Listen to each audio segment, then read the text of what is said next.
안녕하십니까, 송광입니다. 오늘은 그 비로자나 부처님을 모신 대적광전에 대해서 좀 살펴볼까 합니다. 대적광전의 그 예를 여러분은 이제 여러 곳에서 볼 수 있는데, 가장 우리가 흔히 볼 수 있는 것이 지금 보시는 해인사의 대적광전입니다. 크고 고요한 빛으로 충만한 그러한 부처님의 궁전이다, 이런 말이죠. 그렇기 때문에 이 대적광전은 빛으로서의 부처님, 광명으로서의 부처님, 바로 법신부를 모신 곳이다, 이렇게 이제 이야기할 수 있습니다. 그러면 법신부를 우리가 지칭할 때 그 법신부를 우리는 보통 비로자나 부처님이라 그렇게 이야기하죠. 이 비로자나라는 말은 인도 말을 그대로 소리를 옮겨 놓은 것입니다. 바로 바이로차나라고 하는 이 인도 말을 바이로차나라고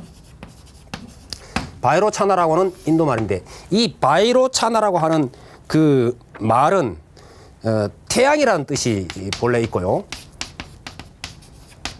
또 널리 비친다, 이래서 보조 불국사 그러죠. 이 보조 혹은 빠짐없이 다 두루두루 비친다, 그래서 편조 뭐 혹은 광, 이런 식으로 주로 많이 이렇게 이제 합니다. 그래서 광명변조, 이렇게 빛이 쫙 두루두루 전부 다 비추는 그러한 형태다. 이래서 소리를 그대로 옮겨서 비로자나, 이렇게 이제 이야기하고 있습니다. 이 비로자나는 사실은 이 형상이 없는 거죠. 형상이 없는데, 우리가 보통 사람들이 형상이 없으면 뭘 봅니까? 형상이 있어도 자꾸 오해를 하는 바인데, 형상이 없으니까 못 본단 말이에요. 이 못 보니까 어떤 형상, 30 이상 80종을 갖춘 부처님, 중생 속에 항상 계시는 그러한 부처님을 형상화를 한 분이 바로 비로자나 불상입니다. 그래서 바로 비로자나 불상을 대적광전에 모셔두고 있다, 이렇게 이제 보면 좋을 겁니다.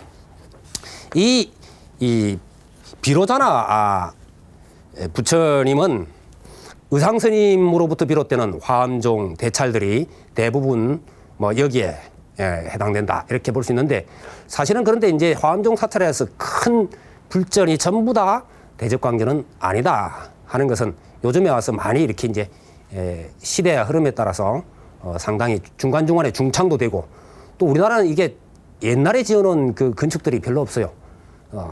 왜냐하면 전쟁을 많이 겪었잖아요. 그래서 이제 특히 6.25 같은 경우는 뭐 포탄이 떨어지니까 그냥 불탄 경우들이 많고 이렇습니다. 그래서 이제 참 안타깝게도 옛날 건축들을 그렇게 우리가 많이 갖고 있지를 못하는데,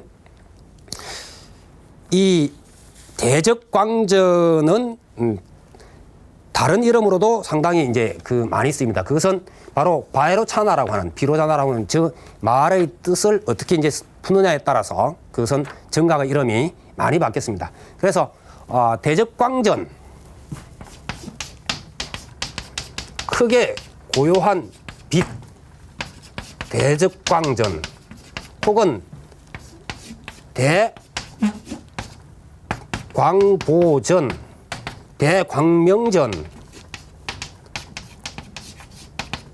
혹은 넓을 보자를 써서 보광전이라고도 이야기를 한다, 이렇게 이제 볼 수가 있습니다.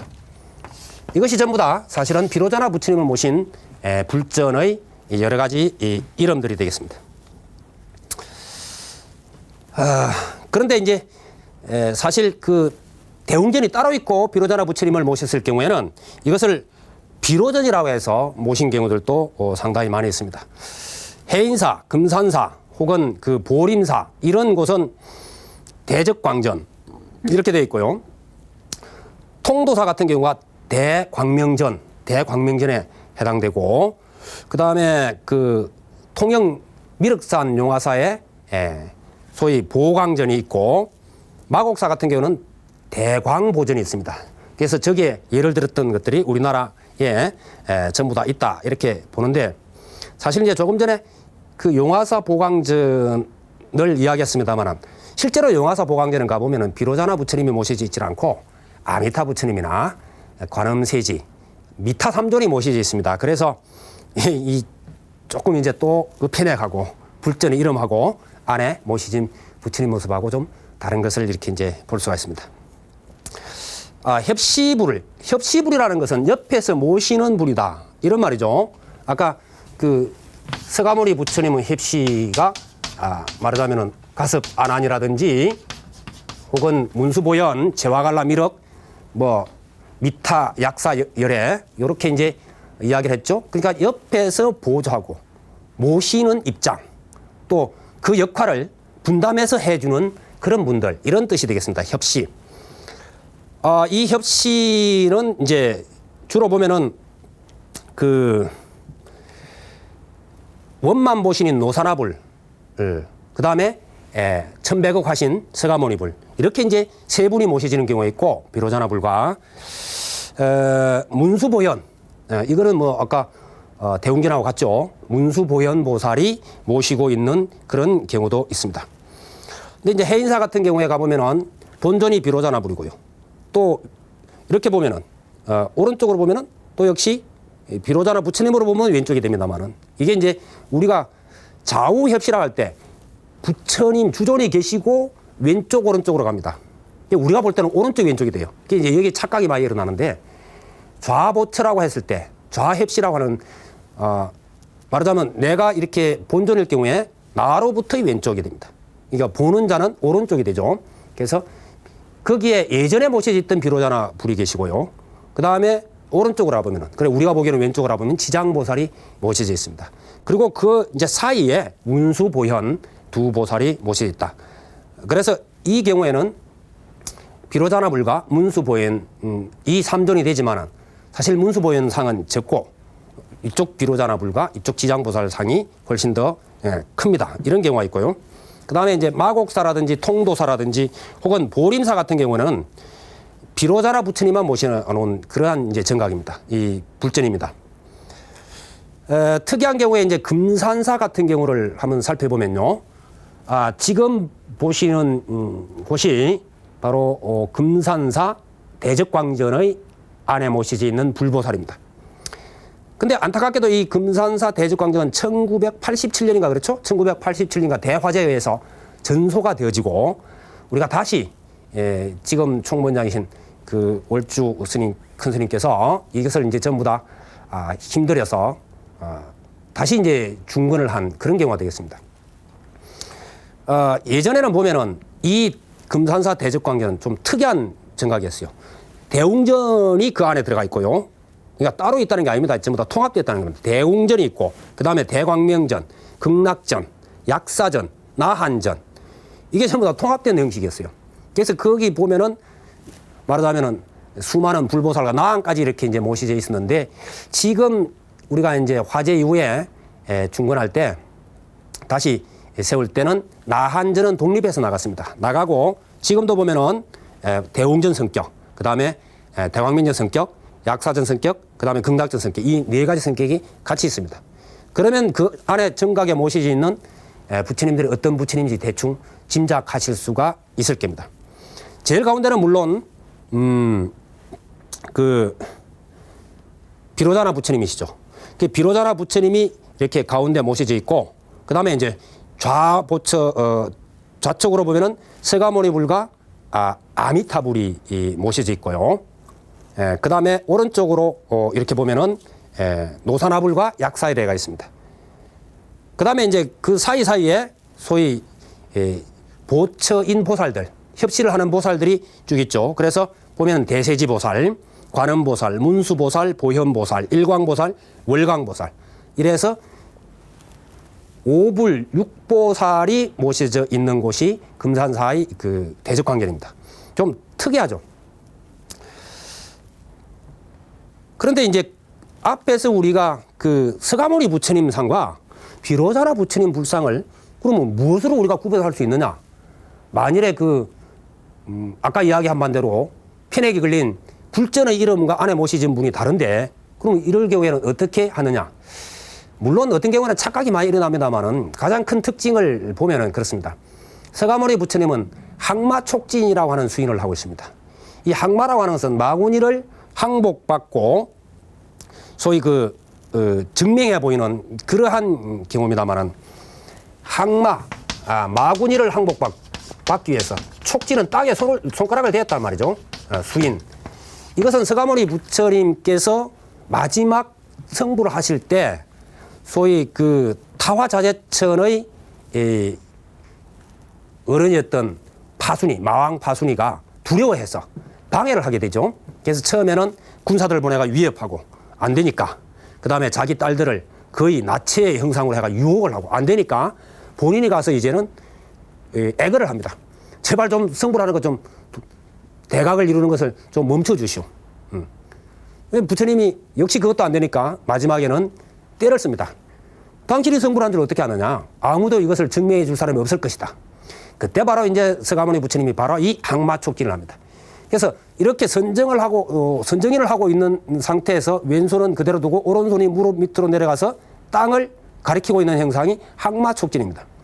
근데 이제 실제로는 땅을 이렇게 대했다는 거죠. 그때 바로 지신이 땅의 신이 나타나서 서가모니 부처님의 정각을 증명해 보이셨다. 그래서 항마촉진은 대부분 서가모니 부처님의 수인이다. 이렇게 이제 볼 수가 있을 겁니다.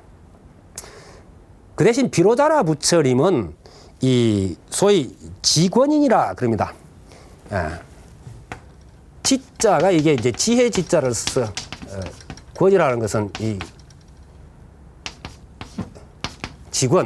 직원인이라 그런데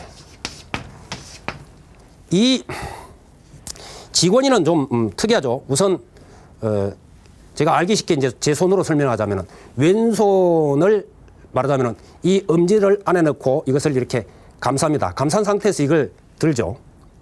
들고 그 다음에 오른손으로 이것을 검어지고 이 엄지가 안으로 들어가서 왼손의 금지와 마주치는 이와 같은 상태를 많이 하고 있습니다. 이것이 이제 지권인인데 우리나라 비로자나 부처님을 보면 초기에는 이러한 지권인을 하고 있다가 또 보면은 이렇게 감싸고 있는 형상도 많이 봤을 겁니다. 그게 이제 비슷한 형상인데 이러한 형상을 하고 있는 부처님은 바로 비로자나 부처님이시다. 이렇게 이제 우리가 풀 수가 있을 겁니다. 이 지권인에서 소위 왼손은 아까 제가 왼손을 보셨습니다. 왼손은 중생계를 이야기합니다. 중생계를 이야기하고 오른손은 부처님의 세계 그것을 이야기하죠.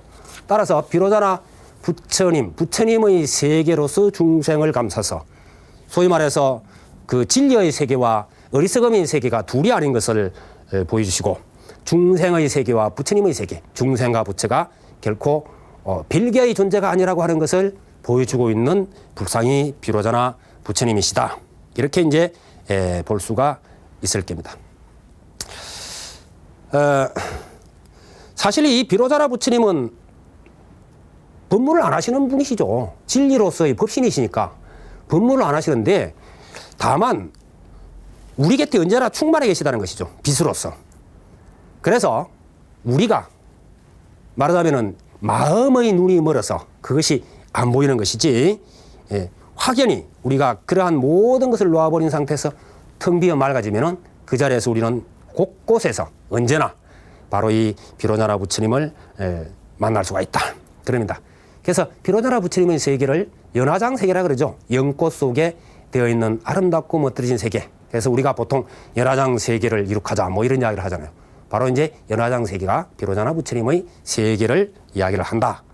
이런 이야기입니다. 물론 제가 설명하는 것들은요. 약간씩의 예외는 다 있습니다. 이 수인도 그렇고 그러나 이제 대표적인 것들을 제가 설명하는 것이니까 그렇게 이제 아시면 좋겠습니다.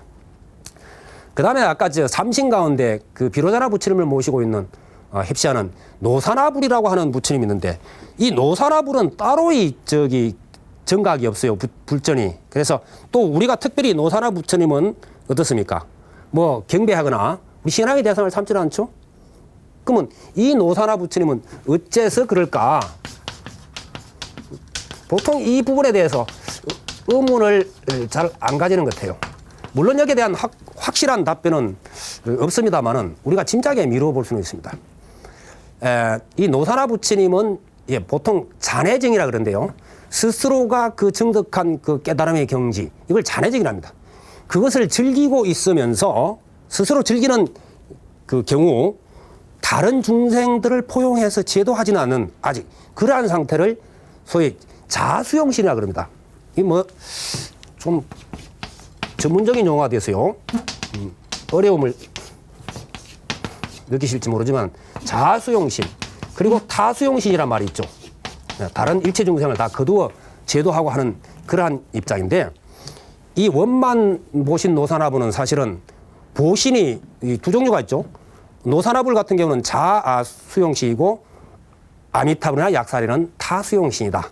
그렇게 이제 이해를 하시면 되겠습니다. 그래서 우리가 노사나불 따로 모시지 않고 또 우리 신앙의 대상도 아직 안 되어 있는 그러한 상태다. 이렇게 이제 이해를 하시면 좋을 것 같습니다. 다음 시간에 다시 얘기하겠습니다. 성불하십시오.